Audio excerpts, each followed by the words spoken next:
بسم الله الرحمن الرحيم. ازيكم يا شباب؟ اخباركم ايه؟ يا رب تكونوا بخير دايما. النهارده ان شاء الله معانا في مادة الكتريك سيركت، وهناخد شابتر 3. وهنشوف دلوقتي شابتر 3 بيتكلم على ايه. بيتكلم على نقطة مهمة جدا، والنقطة دي لا يخلو منها اي امتحان، وهي قانون اوم او اومز لو. طيب هنتطرق برضو في قانون اوم اللي احنا هنعرف في 3 حاجات، اللي هو التيار الكهربي وفرق الجهد وما بين نقطتين طبعا، والمقاومة. يبقى هنا المقاومة اللي هي الار ترمز لها برمز الار اللي هي الريزيستنس. التيار الكهربي اللي هو الكتريك كارنت يرمز بالرمز اي، والجهد الكهربي اللي هو الفولتج يرمز ليه بالرمز في.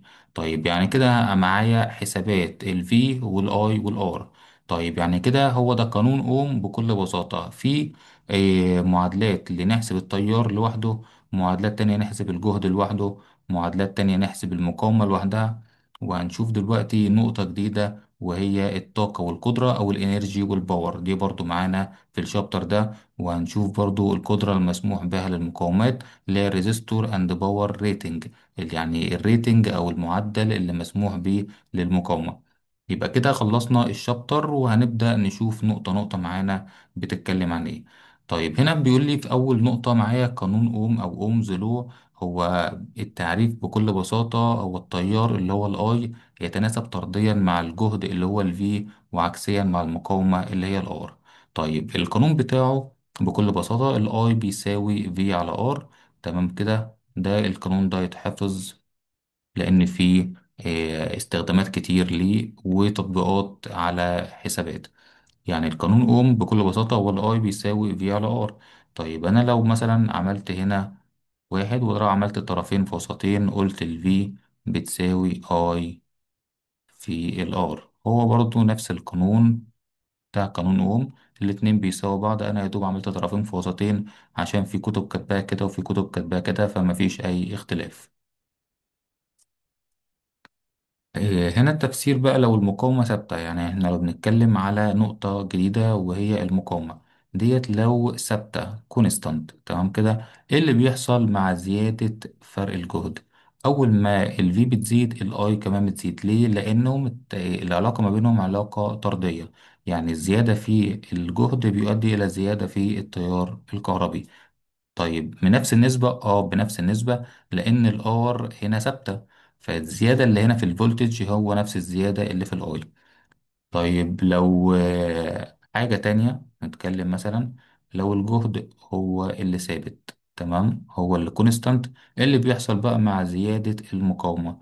لما أزود المقاومة التيار اللي بيحصل له، هلاقي بيحصل له تقليل في التيار أو انخفاض في التيار بنفس المعدل. ليه؟ لأن الفولت ثابت، والفي والاي والفي سوري، الاي والفي علاقة عكسية، بس الاي والفي علاقة طردية. يبقى الاي والار علاقة عكسية، الاي والفي علاقة طردية. يعني هنا لما ازود الار، تمام كده، إيه اللي يحصل؟ الاي ينزل او ينخفض بنفس النسبة في ثبات الفي. طيب نشوف مثال على الموضوع ده. هنا شرح الكلام اللي احنا قلناه، وهنشوف تطبيقات دلوقتي ايه اللي بيحصل. هنا بيقول لي في ريزيستنس سيركت في الدائرة الكهربائية دي، الكرنت والفولتج ار لينياري بروبوشنال، اللي هو الكرنت والفولتج هنا علاقة خطية. لينير أو العلاقة الخطية دي يعني ايه؟ يعني that if one of the quantities is increased or decreased by a certain percentage. يعني لو في حاجة زي ما احنا قلنا، لو في حاجة ثابتة، العلاقة هنا هتمشي ازاي؟ لو علاقة طردية هتزيد بنفس الزيادة، ولو علاقة عكسية هتقل بنفس النسبة. طيب هنا بيكلمني بقى في مثال عملي، بيقول لي show that if voltage in the circuit in figure كذا is increased to 3 times. لو الفولتج هنا زادت 3 مرات، its persist value the current will triple in value. طيب لو شفنا هنا، بيقول لي هنا لو الفولتج بتاعتي زادت. طيب أنا عندي الفولت هنا كام؟ 10، تمام، يعني ال V بتساوي 10. ادي هنا ال V بتساوي 10، وهنا ال R بتساوي 4.7. طيب أنا أول حاجة بتأكد من إيه؟ بتأكد من حاجة بسيطة، إن الفولت هنا بيبقى موجود بالفولت أو التمييز بالفولت اللي هو الفي. طيب الآر هنا المفروض تبقى أوم، هنا موجود كيلو أوم، تمام كده. فهنا إيه اللي هيحصل؟ هنحول من الكيلو لأوم ونضرب في 1000، يبقى 4.7 هنضربها في 1000 علشان تبقى بالأوم. طيب نحط القانون بتاعنا احنا كده، معانا ال V ومعانا ال I ال R. نجيب ال I بتساوي V على R بكل بساطة. ال V بتساوي 10 وال R بتساوي 4.7 في 1000 عشان تبقى بدل كيلو أوم تبقى بالأوم، وهيتساوي الناتج اللي يطلع معانا بالأمبير بس مش الملي أمبير. تمام كده. هو انا ماشيها عادي اللي هو كيلو اوم الناتج يطلع بالملي امبير، بس ده مش مستحب. المستحب اللي هو يطلع بالامبير عادي زي ما الستاندرد بيقول. طيب هنا بيقول لي بقى لو الفولتج بدل ما كانت ب10 increased to 30، اللي هو هيحصل لها تريبل، يعني هتتضرب في 3. بدل ما هتبقى 10 تبقى 30. ايه اللي هيحصل في القانون بتاعي؟ هقول القانون بتاعي الاي بيساوي في على ار. بدل ما احط 10 فولت احط 30 فولت. والار نفس الكلام، عايزها بملي امبير عادي، عايزها بامبير اضرب في 1000 تحت هنا. تمام كده. والناتج اللي هيطلع معاك هيطلع بالامبير. وكده حليت المسألة بكل بساطة، حطيت القانون وعوضت بالقيم، والناتج طلع معايا على طول. طيب هنا بقى بشوف العلاقة الخطية بين الاي والفي. الاي اللي هو التيار الكهربي، والفي هو فرق الجهد في الدايرة المقاومة اللي هو ريزيستنج سيركت. دي العلاقة بين الجهد والتيار علاقة خطية.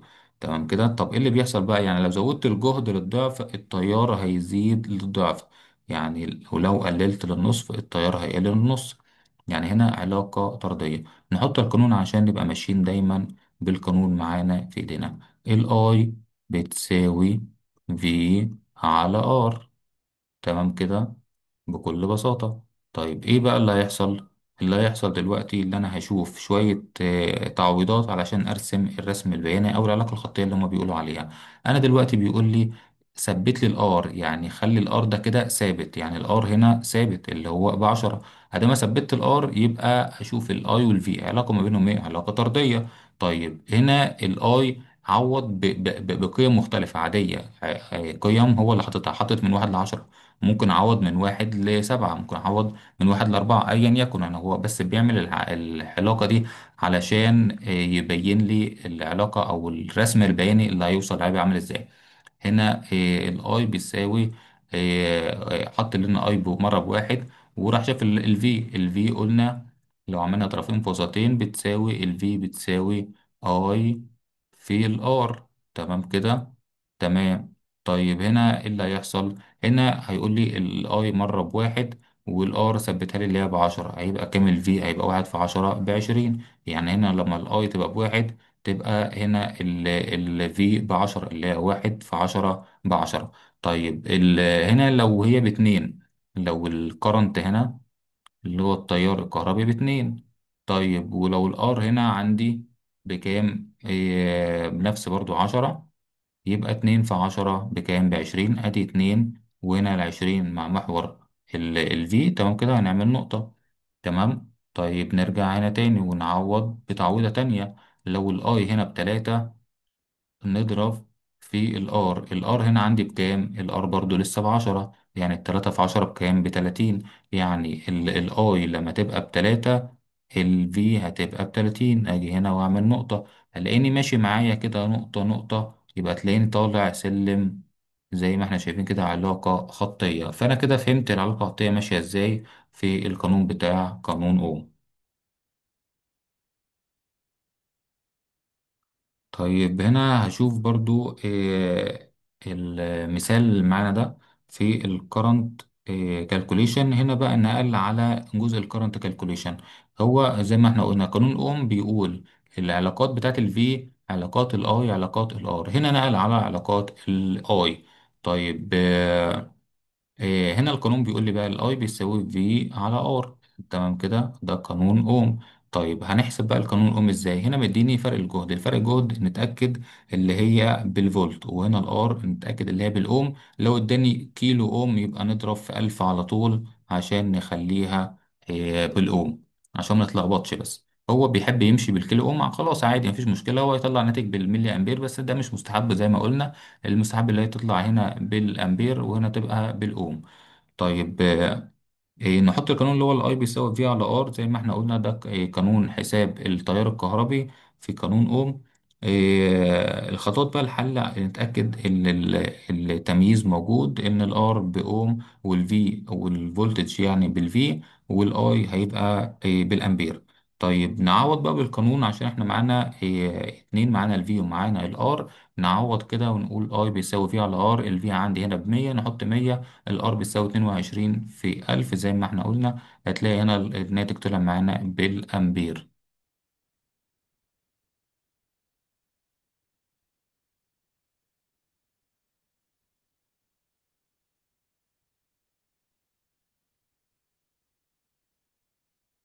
هنا هنشوف مثال تاني بيقول لي هاو ماتش كارنت، يعني احسب الكرنت بتاعي هيبقى كام. يعني هو كده محتاج الاي مطلوب.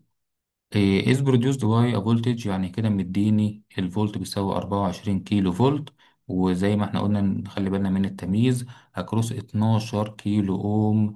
يبقى كده مديني الار، يعني كده عايز الاي ومديني الفي بكذا والار بكذا. طيب احط القانون على طول، الاي بيساوي في على ار.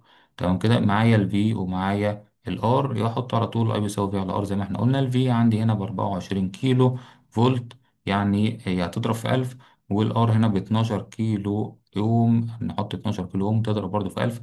هتلاقي الألف هنا لو ضربتها، يعني الكيلو ديت هتروح مع الكيلو ديت، وهتلاقي الناتج طلع معانا بالأمبير عادي جدا.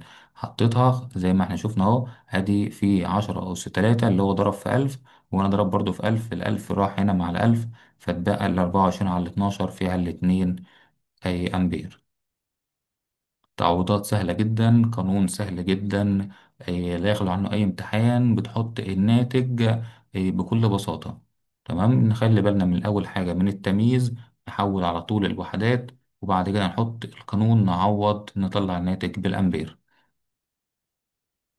طيب نشوف مثال تاني. هنا بيقول لي فيلونج اكزامبل يوز فورمولا الفي بيساوي اي في ار، اللي هو لما ضرب طرفين في وسطين. مش احنا حافظين قانون اوم اللي هو الاي بتساوي في على ار، وقلنا القانون ده ممكن يتحول يبقى طرفين في وسطين، يعني الفي في واحد بفي بتساوي الاي في الار، اي في ار. تمام كده، يعني ده قانون برضو وده نفس القانون، الاتنين واحد. فانا بيقول لي بقى ايه، لو احنا استخدمنا الفورمولا او الصيغه بتاعه الفي بيساوي اي في ار عشان نحصل على الفولتج ان فولت، you must express، اللي انت لازم تعبر the value of الاي in ampere and the value of r in ohm، عشان تعبر بايه، بالاي التيار الكهربي ده بالامبير، والار اللي هي الريزيستنس بالاوم. طيب هنا بيقول لي بقى ايه، بيقول لي انا عايز احسب الفي، يعني هنا الفي عايز احسبها. طيب ايه بقى اللي مديهولي، مديني الار بتساوي 100 اوم. طيب مديني الار ومديني برضو الاي بيساوي 5 امبير، يبقى نحط القانون بيساوي الفي بيساوي اي في ار، يعني بتساوي الاي هنا بخمسة امبير، وهنا الار بتساوي 100 اوم، واضربهم في بعض، 5 في 100 ب100 فولت. تمام كده. هنا قانون تاني، مثال تاني على voltage calculation، اللي هو حسابات فرق الجهد. هنا بقى بيديني ايه، بيديني برضو امبير، اللي هو مديني تيار كهربي بكام، ب5 ملي امبير. 5 ملي، يعني هنقسم على 1000. تمام كده، الملي بتقسم على 1000، الكيلو بتضرب في 1000، من الكبير للصغير اللي هو من الكيلو أمبير لأمبير تضرب في 1000. طيب من صغير لكبير اللي هو من ملي أمبير لأمبير تقسم على 1000. طيب حطينا القانون، هو عايز نحسب الفولتج، فهنا الفي بتساوي الاي في ار. طيب الاي هنا بكام؟ 10 الخمسة، الاي هنا بخمسة في 10 أس سالب 3. تمام كده، يبقى أنا حط الاي على طول بخمسة في 10 أس سالب 3 عشان تبقى من ملي أمبير لأمبير. وهنا قال لي الار بتاعتي بكام، الار بتاعتي موجودة ب56 قدامي اهيت، حطيت 56 اوم، التمييز بتاعي مش عايز اي تحويلات، وضرب على طول الناتج، واداني على طول الريزلت، والدنيا تمام. هنا قال اللي هو لما ضرب في 10 أس سالب 3 عشان يوصل للملي، بس خلاص هو وصل للفولت، فأنا عايزها في الفولت بالفولت، مش عايزها بالملي فولت. نيجي على نقطة تانية وهي الريزيستنس كالكوليشن. احنا كده شفنا الاي كالكوليشن والفولتج كالكوليشن، نشوف بقى الار ريزيستنس كالكوليشن اللي هي الار. طيب هنا بيقول لي بقى استخدم القانون بتاع ايه، نفس القانون بتاع اوم اللي هي الاي بتساوي في على ار، اللي هو نفس القانون برضو اللي هو ال V بتساوي I في ال R. هو برضو نفس القانون لو كنت عايز تجيب ال R، تمام كده، اللي بتقول ايه بقى، ال R بتساوي V على I، يعني ال R برضو بتساوي ال V على ال I. هو نفس القانون، نفس المعادلات، نفس التعويض بكل بساطة. بس انت عايز تجيب ال I فتستخدم القانون ده، عايز تجيب ال V تستخدم القانون ده اللي هو تعوض على طول يعني، عايز تجيب الار تحط القانون ده. طيب ممكن تحط اي قانون عادي، وممكن تعوض وتضرب طرفين في وسطين وتجيب المجهول برضو عادي، كلهم هيطلعوا نفس الناتج لان هم التلاتة نفس القانون. هنا بقى بيقول لي ريزيستنس كالكوليشن، اعمل لي هات لي الريزيستنس كام. وهنا اداني رسمه معايا، تمام، الرسمه دي بتبين لي، بتقول لي الفي بتساوي 12 فولت، يبقى التمييز هنا مظبوط. طيب ومديني الاي بتساوي 3.08 امبير، يعني هنا الفولت معايا والامبير او الكرنت معايا اللي هو التيار الكهربي بالامبير، يعني مش محتاج تحويلات. وقال لي هات لي الار، احط الار بتساوي في على اي، بتساوي ال V عندي ب 12 وال I عندي ب 3.08، أحطها هطلع الناتج بالأوم بكل بساطة، بكل مرونة في الحل. حطيت قانون، شفت محتاج ايه، شفت التمييز بتاعي مظبوط ولا لا، لو مش مظبوط اخليه احول على طول التمييز واظبطها واحط التعويض بتاعي واطلع الناتج. هنا سؤال تاني برضو بيكلمني على resistance برضو calculation. هنا لو قال لي ايه، suppose that الاميتر اللي هو بيقيس التيار الكهربي indicate كذا، يعني هنا معايا الاي. طيب ملي امبير، يعني هنعمل ايه، نضرب في 10 اس سالب 3، تمام كده. هي 10 أس سالب 3 اللي احنا هنقسم على 1000 يعني. طيب هنقسم على 1000 ليه؟ عشان من ملي لأمبير، من صغير لكبير نقسم، من كبير لصغير نضرب. طيب اوف كارنت اند الفولت ميتر ريد 150 فولت، ادي هنا معايا الفي، والفي هنا التمييز بتاعها فولت، يعني كده تمام مش محتاج تحويل. هات لي بقى الار. طب لما اقول له هات الار اقول له في على اي، الفي عندي بكام؟ الفي بكل بساطة معايا 150 زي ما ادالي اهو. طيب الاي بقى معايا كام؟ معايا ب4.55 ملي، اللي هي 4.55 في 10 أس سالب 3 اللي احنا هنقسم على 1000. 10 أس سالب 3 اللي هي أكنها على طول 1/1000. طيب عوضنا وطلعنا الناتج بالأوم، تمام كده. كده أنا مش محتاج أي حاجة، أنا ظبطت الدنيا وخلصت التعويضات بتاعتي.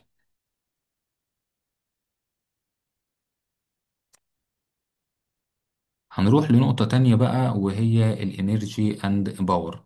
الانرجي اند باور ديت عايزين نعمل مقدمة ليها. لما يمر تيار كهربي في مقاومة، جزء من الطاقة الكهربائية بيتحول إلى حرارة زي ما احنا قلنا قبل كده. الجزء المفقود من الطاقة الحرارية اللي هو بيطلع على هيئة حرارة. أي جهاز كهربي بنلاقيه بيسخن، أول ما بنشغله شوية بنقعد فترة بسيطة تلاقيه بيسخن، نحط إيدينا عليه كده نلاقي فيه سخونية فعلا حصلت، زي أي جهاز كهربي موجود قدامنا في حياتنا اليومية. طيب إيه بقى ال الوصف العلمي للموضوع ده؟ قال لي هنا لما يمر تيار كهربي في المقاومة دي، جزء من الطاقة الكهربائية بيتحول لحرارة. طيب زي السخان، زي اللمبة، زي شاشة التلفزيون، الكمبيوتر وهكذا. أو ضوء، يعني ساعات برضو بيتحول لحرارة أو ضوء. ضوء زي إيه؟ زي لمبة الفتيل. الفتيل لما بيسخن بيشع ضوء، تمام كده. طيب يعني التيار بيصطدم بذرات المادة فيحصل فقدان جزء من الطاقة على شكل حرارة. طيب ايه تاني؟ عشان كده كل عنصر كهربائي لازم يكون قادر يتحمل كمية معينة من الطاقة. يعني كل عنصر لازم اعرف الليفل بتاعه او المستوى بتاعه اللي هو عشان يقدر يتحمل كمية معينة من الطاقة علشان ما يحصلوش انفجار. طيب هنا عايز ادي مثال بقى للموضوع ده. عايز اعرف اكتر عن الموضوع ده بمثال. لو انا مثلا عندي لمبة عادية، لمبة عادية 100 واط، مش احنا بنشوف كده لما نروح نشتري لمبة ولا حاجة، بنلاقي في الكرتونة بتاعت اللمبة أو التغليفة بتاعت اللمبة يقول لي اللمبة دي بتحتوي على 100 واط، 100 واط أو 100 دبليو. الدبليو ديت اختصار للواط اللي احنا شايفينها قدامنا ده. دبليو اللي هي الواط، 20 واط، 50 واط، 70 واط، 100 واط، تمام. طيب بتحول جزء من الكهرباء لضوء، والباقي بيضيع كحرارة. يعني اللمبة ديت لما بركبها ووصل التيار الكهربي فيها وأيد اللمبة دي، إيه اللي بيحصل؟ بجزء من الكهرباء اللي بيمشي في السلك ومرورا باللمبة بيتحول لضوء عشان اللمبة بتقيد، وجزء تاني بيتحول أو بيضيع كحرارة، عشان كده اللمبة بتسخن. طيب كده احنا عرفنا يعني إيه الطاقة، او يعني ايه انرجي والباور. طيب نشوف بقى القانون اللي جامع بين الانرجي والباور عشان نحفظه، لان القانون ده برضو مهم جدا. الباور بتساوي ال W على ال T. يعني الانرجي is the ability to do work and power is the rate at which energy is used.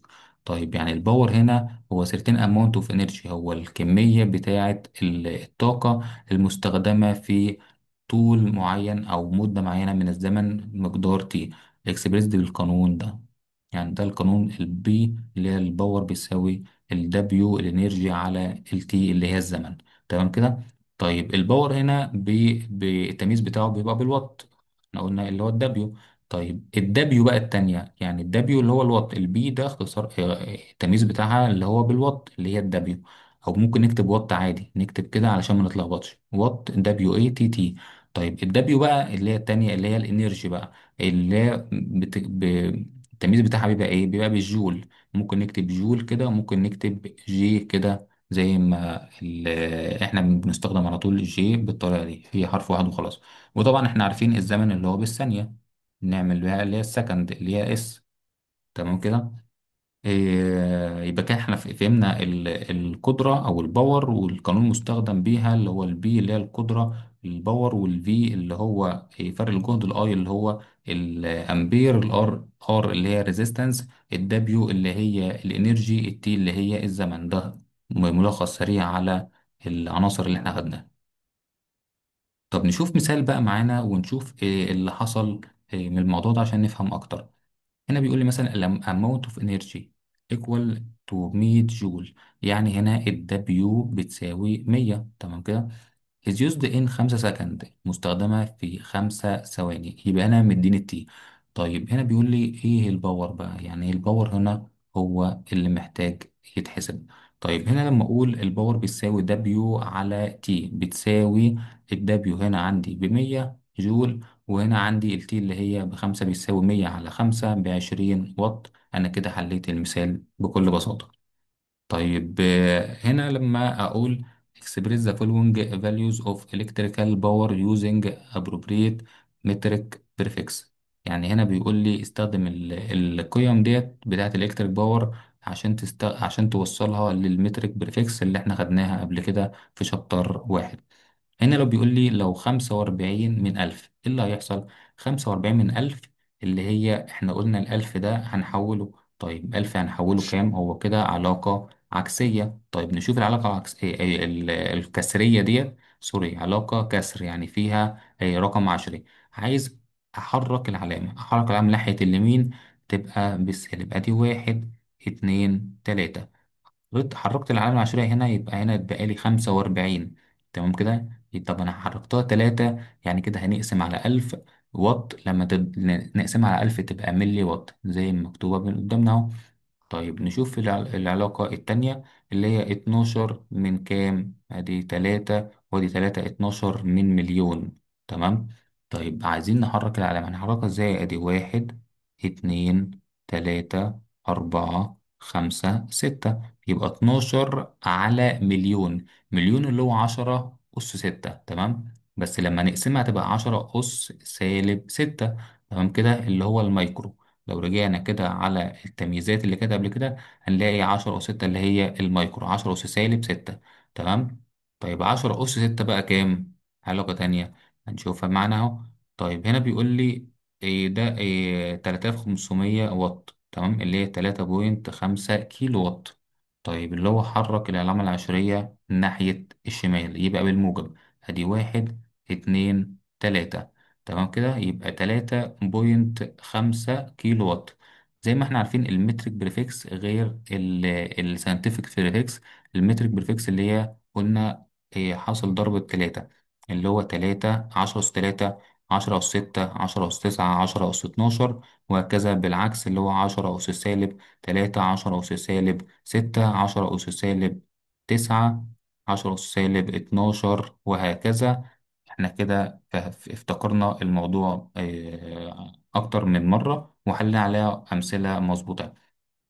طب نشوف آخر مثال معانا اللي هي 10 مليون واط. طيب 10 مليون واط أنا عايز أحولها، أحول العلامة عشرية، العلامة العشرية أصلا في الشمال، طب أحولها في اليمين يبقى أنا كده بالموجب. طيب أنا كده مشيت 3 ومشيت كده 6، يبقى 10 ميجا واط. تمام كده، اللي هي 10 أس 6 اللي هي الميجا. الميجا طب 10 أس 3 اللي هي الكيلو. طيب 10 أس سالب 3 اللي هي الملي. 10 أس سالب 6 اللي هي المايكرو.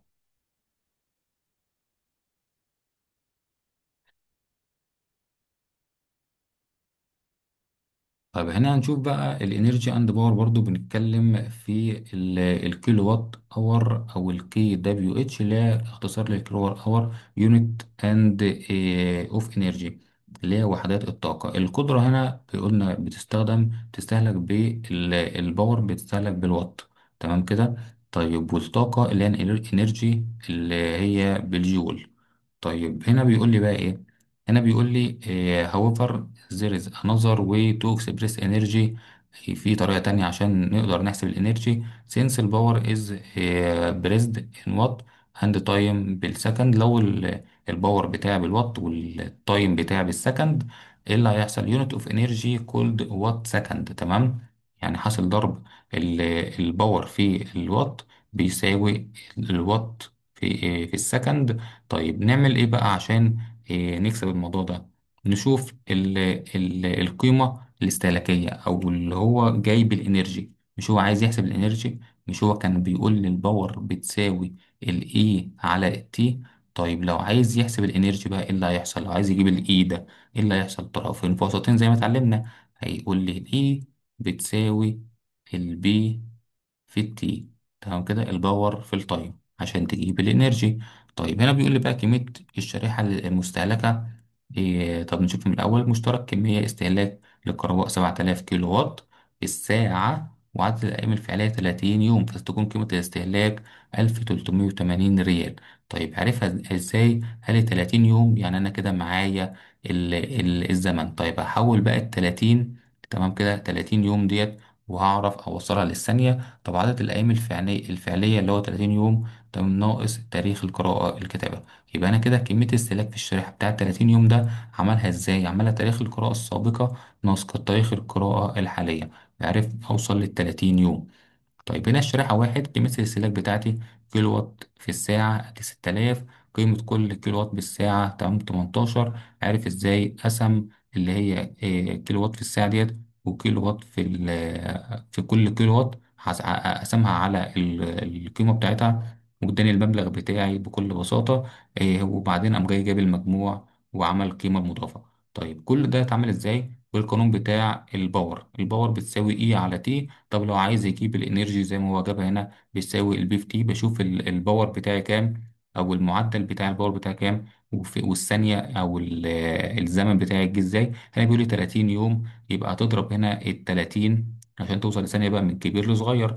يبقى ال 30 هنا هتضربها في اللي هو 30 يوم في 24 ساعه في 60 دقيقه في 60 ثانية عشان توصل للثانية لو أنت عايزها بالثانية. بس هو عايزها هنا بالساعة، فخلاص هو استخدم 6000، فاستخدم ال 6000 على طول مفيش مشكلة. أهم حاجة اللي أنا عايزه يبقى إيه.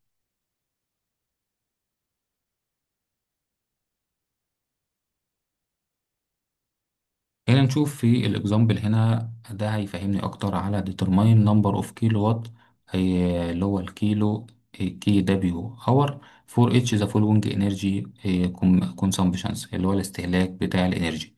هنا بيقول لي 1400 واط لواحد ساعة. طيب هنا بيقول لي 2500 واط ل2 ساعة، وهنا سي. تمام كده. السوليوشن بقى، عايز امسك هنا نقطة معينة اللي هي ايه؟ القانون بتاعي. طيب هنا بيقول لي القانون بتاعي الاي، الانرجي بقى، ما هو عايز يعمل يحسب الانرجي، بتساوي الباور في التي. طيب هنا بيقول لي كام؟ ال 1400 دبليو اللي هي الوات، الوات اللي هو بتاع البي. تمام كده. ادي كده 1400 في التي. التي هنا بيقول لي 1 اور، يعني كام؟ يعني ساعة واحدة. طيب الساعة ديت أنا عايزها بالثانية، تبقى تضرب الواحد في من ساعة لثانية، تضرب في 60 تحولها لدقيقة، تضرب في 60 تاني تحولها لثانية، يعني تضرب 60 في 60 عشان توصل للثانية. تمام كده.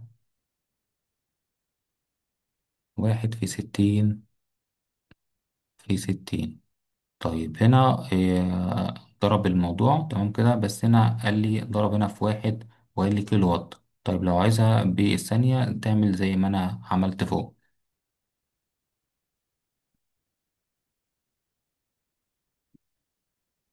تمام كده، هو عملها بالساعة بس أنا عايزها بالثانية، أضرب في 60 في 60. هنا قال لي حول لي من كيلو وات، من وات لكيلو وات، قام جاي ضرب في 1000. تمام كده. هنا حول من وات لكيلو وات، يعني من صغير لكبير، فقسم على 1000. قسم ازاي؟ ادي واحد اتنين تلاتة، يبقى 1.4 كيلو وات. طيب البي معايا 2500 واط الاتنين ساعة. طب ممكن يمشي معاها المرة دي كده زي ما هو عايزها بالكيلو والساعة، يبقى ده 2500 واط. هيحولها لكيلو وات، هيعمل ايه؟ هيقسم على 1000. يعني كده هنعلم العلامة، يمشي واحد اتنين تلاتة. ادي كده العلامة هنا، يمشي واحد اتنين تلاتة، يبقى 2.5 كيلو وات. طيب يبقى الدبليو بتساوي ال 2.5 في في كام؟ هو قال لي هنا في كام ساعة؟ اتنين، يبقى 2 اور، يبقى 2.5 في 2 ب5 كيلو وات بير اور. نشوف آخر مثال بقى اللي هو 100,000 واط، برضو نفس الكلام. هي اللي 5 ساعات، يعني هنا أدي هنا 100، وقال لي هنا 5، يبقى 100 في 5 ب500 كيلو واط هي في الساعة. طب عايز أخدها بالثانية، أضرب في 60 في 60. عايز أخدها بالوات بس مش كيلو وات، أضرب في 1000.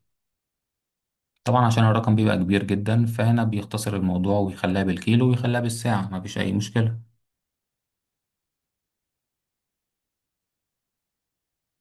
يعني كده عرفنا القانون بتاع اللي هو البي بتساوي دبليو على تي، ده قانون مهم جدا. طيب عايز الدبليو بتساوي البي في التي.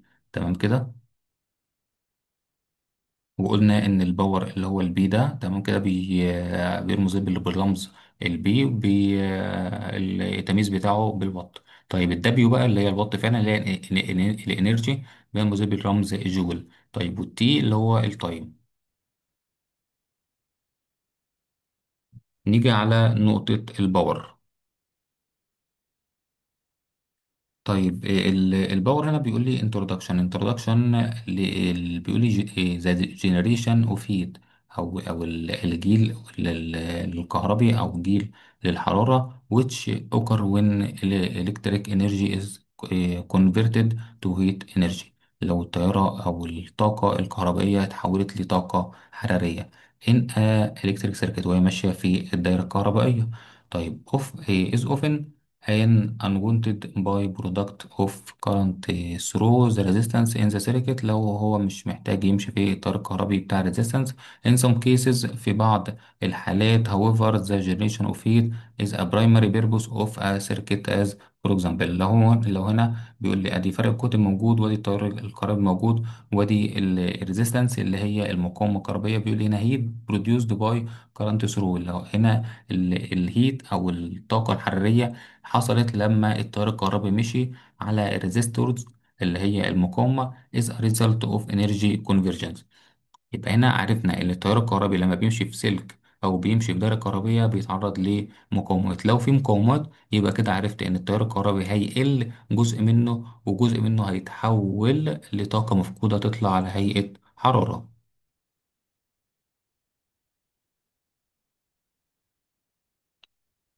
هنا بقى هنروح لنقطة تانية، وهي إن ال amount of power dissipated in a electric circuit اللي هو depended of on the amount of resistance وال amount of current.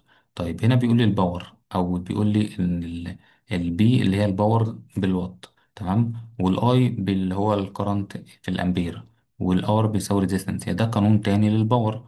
طيب هو إيه القانون الأولاني لو نفتكر مع بعض؟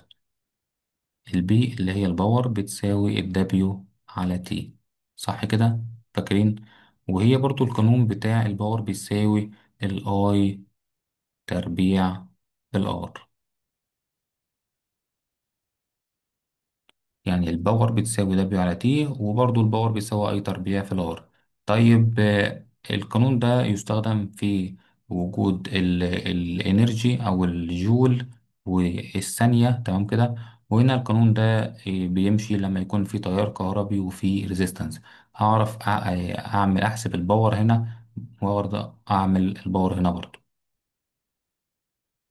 هنا بيقول لي ادي القانون بيساوي البي بيساوي اي تربيع في الار، وهنا بيكلمني بيقول لي البي بتساوي اي تربيع في الار. ممكن هنا افك ان الاي هنا مضروب مرتين، يبقى اي في اي في الار زي ما هنا مكتوب.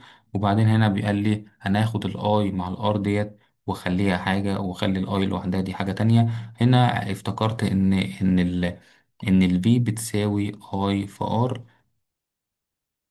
فقام جاي شايل الاي في ار دي كلها وحط الفي زي ما انا شايل اي في ار ديت، وقام جاي حطها في وساب الاي موجودة. يعني كده استنتج قانون تاني ان الباور بتساوي في الاي. تمام كده، ادي قانون تالت للباور. طيب لو انا شلت ان الاي، تمام كده، اللي احنا موجودة ديت، وحطها اللي هي الاي بتساوي في على ار، صح كده؟ مش انا لو وديت الار ديت الناحية التانية على المقام تبقى في الار، وعرفت اجيب الاي، صح؟ طيب هنا لو عملت الموضوع ده، ايه اللي هيحصل بقى؟ هيحصل ايه؟ هيحصل ان الاي بتساوي في على ار زي ما مكتوبه كده، شايل الاي وحط الفي على ار. طيب هنا في الفي بفي تربيع على ار، يعني ده قانون رابع للباور. ادي هنا في تربيع على ار. نحفظ مع بعض الاربع قوانين دول زي اسمنا، ونعرف جم منين. كلها تعويضات في بعض. معايا شويه قوانين عوضت بيهم وجبت المتاح. هنا الباور بتساوي دبليو على تي، ده كان أول مع سلايد معانا. لو نرجع كده نشوفه، الباور بتساوي دبليو على تي زي ما احنا شايفين كده. وهنا الباور قام جاي اللي هي اي تربيع في الار لما عمل شوية حساباته. وهنا قام جاي شايل فك الاي، وبعد كده قال الاي في ار ديت الفي، يعني كده الباور بتساوي في في الاي برضو. وهنا لما فك الاي وقال اللي هي في على ار، وصلنا الفي في الفي بفي التربيع. وصلنا لقانون الرابع اللي هو البي او الباور بيساوي في تربيع على ار. طب هنا بقى بيقول لي calculate the power in each of the three circuit. هنا بيقول لي اعمل لي بقى هات لي الباور او احسب لي الباور بتاعي في الثلاث حالات دول. هنا اول حالة معايا، هنا بيقول لي في تمام، وفي امبير. تمام، يعني هنا معايا الفولت، وهنا معايا التيار الكهربي. طيب انا لو عايز اجيب الباور، معايا في والاي، اروح على اشوف انهي قانون يمشي معايا. الباور بتساوي هنا الفي والاي، صح كده؟ طيب يعني الباور بتساوي في في الاي، احطها هنا باور بتساوي في في الاي. الفي هنا عندي ب 10 فولت، واتاكد ان هي التمييز بتاعي فولت. والاي بتاعي ب 2 امبير، واتاكد اللي هو بالامبير. يبقى هنا 2 في 10 ب 20 واط. طيب في المرحلة التانية هنا بيقول لي بقى أنت مديني الأي ومديني الآر، وهات لي الباور. هطلع أدور هنا في الأربع قوانين بتوعي.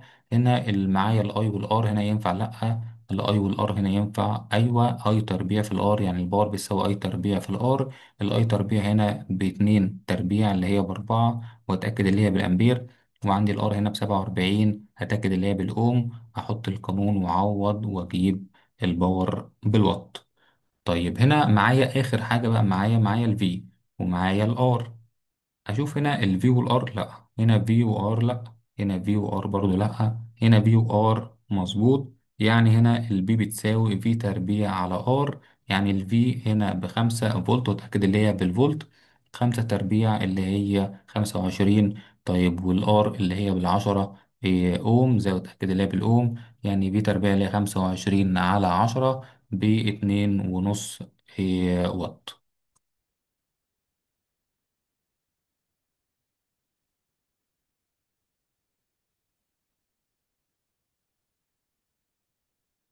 ده نفس التعويض برضو، اللي هو الباور بيساوي في الاي. تمام، وقام جاي هنا بيقول لي طيب نجيب السؤال من الأول عشان برضو ناخد راحتنا. بيقول لي هنا لو معايا 100 واط، 100 واط يعني إيه؟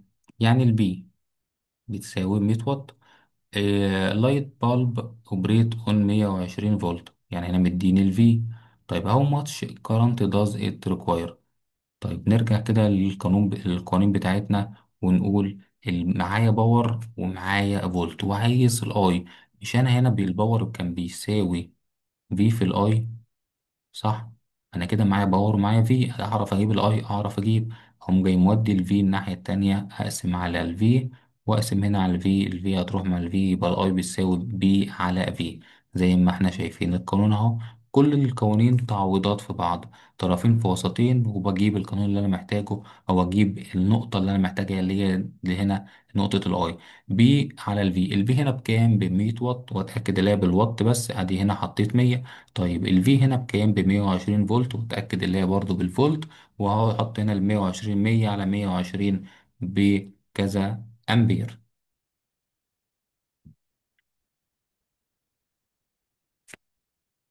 هنروح بقى لنقطة تانية هنا، وبيقول لي الريزيستور اند باور ريتنج. الريزيستور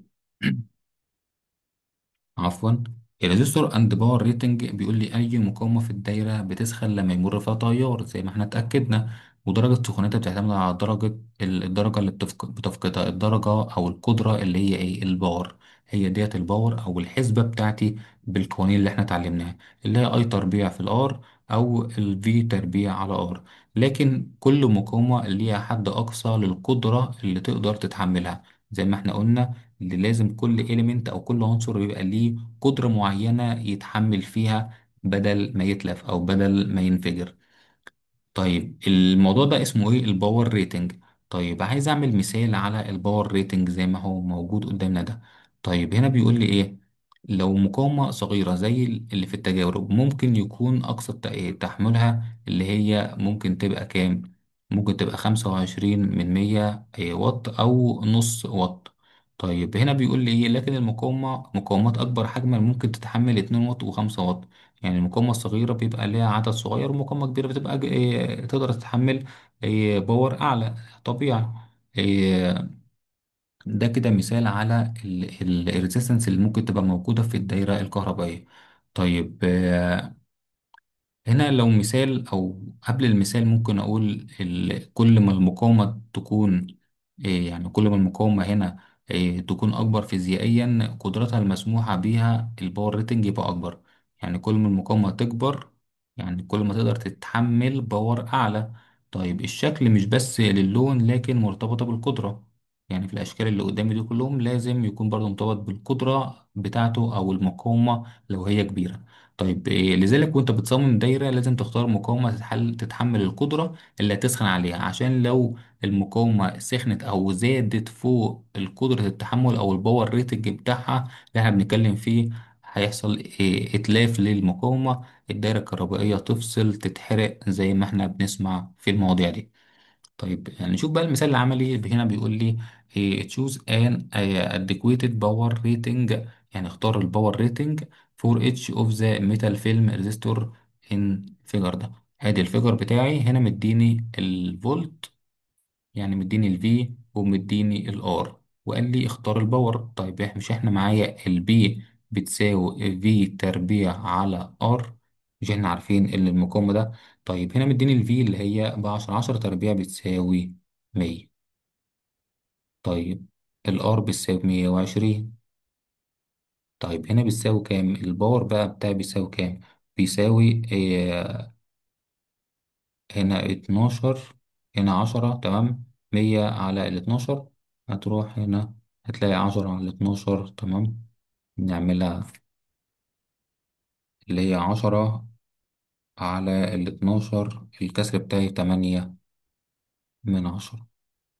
مننساش اللي هي بالوات. تمام كده. طيب هنا دي كده خلصنا من الايه، تمام، وادي الباور بتاعها. طيب هنا بقى الايه الناحية التانية بيقول لي هي مديني الاي بملي امبير، وهنا الار بتساوي 1000. طيب هستخدم ايه؟ هستخدم القانون بيساوي الباور بتساوي اللي هو كان اي تربيع في ار، صح كده؟ اللي بتساوي اي تربيع في الار. الاي تربيع هنا 10 ملي، يعني 10 في 10 أس-3 عشان احولها. يعني هنا 100 في 10 أس-3. الاي تربيع اللي هي 10 تربيع ب100، وفي 10 أس-3 معايا، وهنضرب في الار اللي هي ال1000. طيب ما ديت 10 سالب 3 ديت كده 1 على 1000. طب مضروبة في ال1000، يبقى ال1000 هيروح مع ال1000 هيساوي 100. يعني الباور بتاعي ب100. يعني الباور هنا بتاعي ب8 من 10 واط، وهنا الباور بتاعي ب100 واط. هنا بيقول لي بقى ايه تشوز اي الادكويت باور ريتنج. هنا يقدر يستحمل كام؟ إيه، تمن واط ولا ربع ولا نص ولا 1 واط؟ طيب التمن واط، التمن ده اللي هو او ال1 على 8، تمام، بتساوي 125 من 100. يعني يقدر يستحمل ده، يقدر يستحمل ال8 من 10، لأن ده أكبر منه. 8 من 10 الباور هيبقى أكبر منه. فإيه اللي هيحصل؟ الباور بتاع إن الطاقة الكهربائية أو السلك الكهربي هيبقى أكبر منه. طيب الربع اللي هي أو ال1 على 4 اللي هي 25 من 100.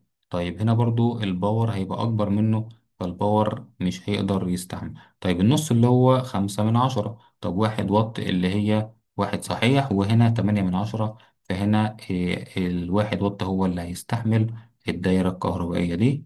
فكده ممكن اختارها لأن هنا هيبقى 8 من 10، ده أصغر منه. طيب هنا بقى يختار كده، ده طبعا 100 واط، فالدايرة الكهربائية تبقى شديدة جدا على الموضوع ده، فمفيش حاجة تقدر تستحمل. ادي هنا 8 من 10 اللي طلعناها، وقال لي select a resistor with a power rating higher than actual power. in this case الواحد باور هو الريزيستور should be used. يعني الريزيستور بتاع الواحد باور ده هو اللي ممكن يقدر يوقف الباور ده، او ده الباور ريتنج بتاعه. طيب في المثال التاني بقى بيقول لي الباور بيساوي اي تربيع في الار، ووصلنا قلنا اللي هو كانت 100، تمام. وبعدين هو هنا ضرب في 1000، يبقى هنا 1 من 10 أي تربيع في الآر لأي تربيع اللي هي 10، اللي هي كانت تربيع اللي هي 10 في 10 ب100. تمام كده، مضروبة في 10 سالب 3. احنا اتلخبطنا في النقطة دي، نسينا نضرب 10 سالب 3 في الأس. تمام كده، اللي هي 10 في 10 أس سالب 3 الكل تربيع. تمام كده. احنا نسينا النقطة ديت فاتلخبطنا في المثال، فكويس ان احنا شفنا الحل معانا. طيب هنا وصلنا ل10 في 10 سالب 3 الكل تربيع في ال1000 بتاع اللي هو الأوم. لو نرجع كده نشوفه، ادي هنا الار بتساوي 1000 فعلا، فالناتج بتاعي يبقى 1 من 10. ف1 من 10 هنا ممكن يبقى التمن ده، لأن التمن اللي هو 125 مفيش أي مشكلة، فهنا فعلا اختار التمن. تمام كده. هنا بيقول لي هنا إن التمن، اتليست التمن ده اللي هو 125 الريزيستور هيقدر يستحمل ال1 من 10 واط.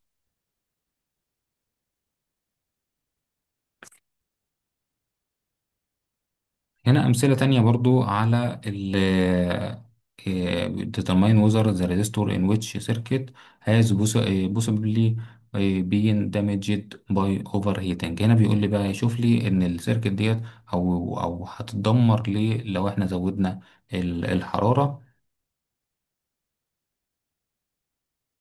هنا بيقول لي الموضوع ده، هنا بيشوف إن هنا ماشي فيها واط، ربع واط. طب هنا في 100 أوم، يعني هنا بيقول لي بكل بساطة معاك الفي، ومعاك الاوم اللي هي الار، ومعاك الدبليو اللي هو البي.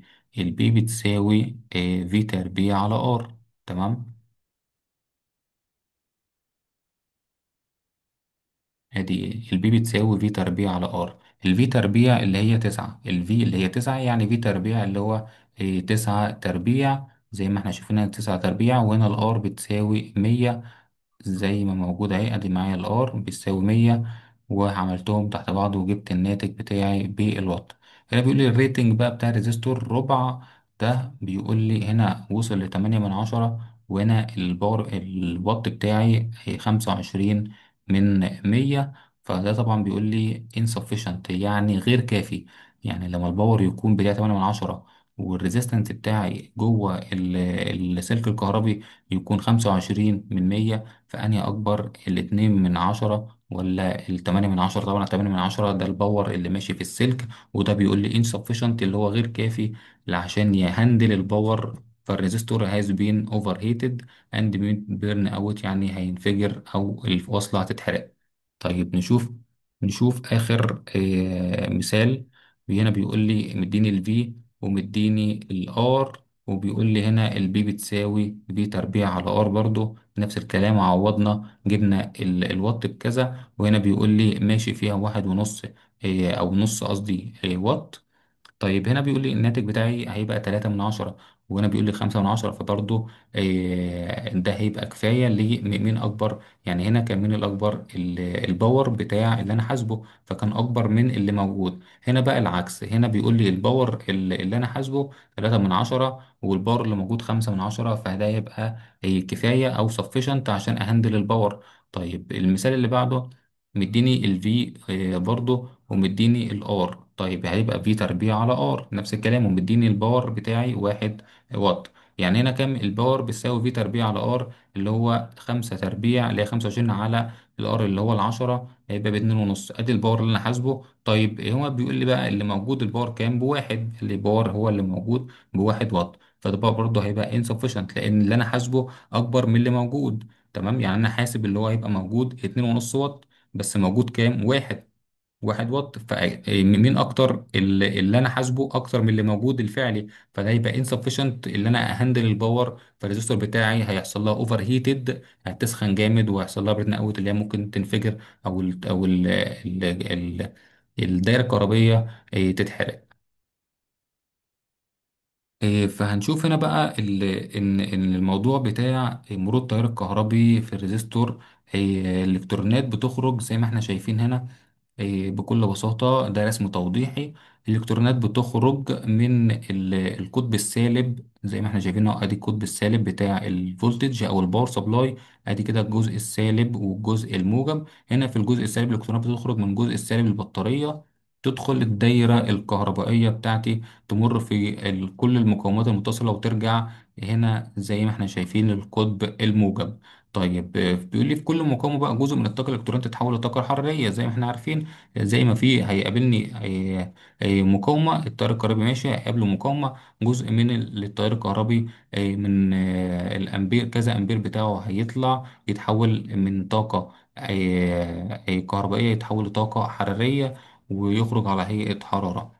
النتيجة هنا التيار بيستمر لكن الإلكترونات بتفقد جزء من طاقتها من كل مقاومة. كل ما يكون في مقاومات أكتر، كل ما التيار يمشي في الدورة الكهربائية أو يضعف أكتر وأكتر. آه، طيب دليل إن الطاقة بتتبدل في صورة حرارة. يعني أنا ممكن لو أنا ماشي تيار كهربي وقابلني مقاومة ومقاومة ومقاومة هنا ومقاومة هنا، وقابلني يجي 10 مقاومات، طيب مش طبيعي إن الطاقة اللي ماشية دي هتتبدد أو هتقل؟ هي يعني نسبة المقاومة التيار الكهربائي هيقل، وممكن يخلص من كتر المقاومات اللي موجودة في الدائرة الكهربائية. ممكن ينتهي ما يبقاش فيه أي تيار مار أصلا.